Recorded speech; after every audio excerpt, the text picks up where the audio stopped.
میں بارہا یہ عرض کر چکا ہوں کہ قرآن پاک میں وہ حضرت ابراہیم علیہ السلام ہوں یا دیگر جتنے انبیاء ہوں یا قوموں کے واقعات ہوں، قوموں کی جو ہلاکتیں ہوں ان کا ذکر ہو، اس کا بنیادی مقصد جو ہے اللہ تعالیٰ نے یہ جو کلام پاک ہمیں دیا وہ یہ ہے کہ میری امت اس سے سبق حاصل کرے.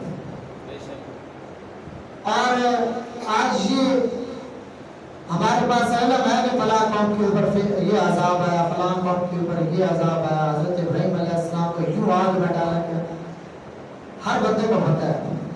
لیکن اس سبب کو ہم بھول جاتے ہیں کہ آگ میں ڈالا کیوں گیا. آج کیا ہم اس راستے پہ چل رہے نہیں چل رہے؟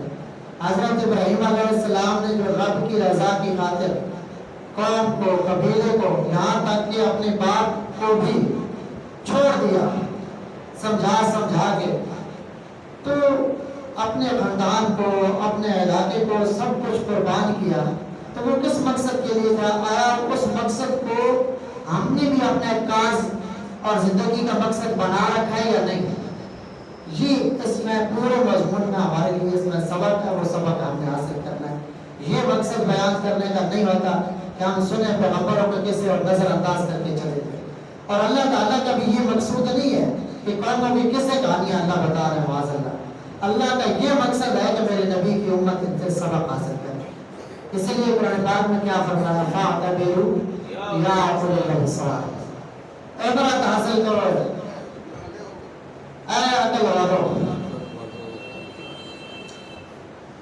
اب یہ پارہ نمبر 1 ہے، سورۃ البقرہ ہے. کئی سارے امتحانات ہیں، اللہ تعالیٰ نے ان امتحانوں سے گزارا اپنے نبی کو.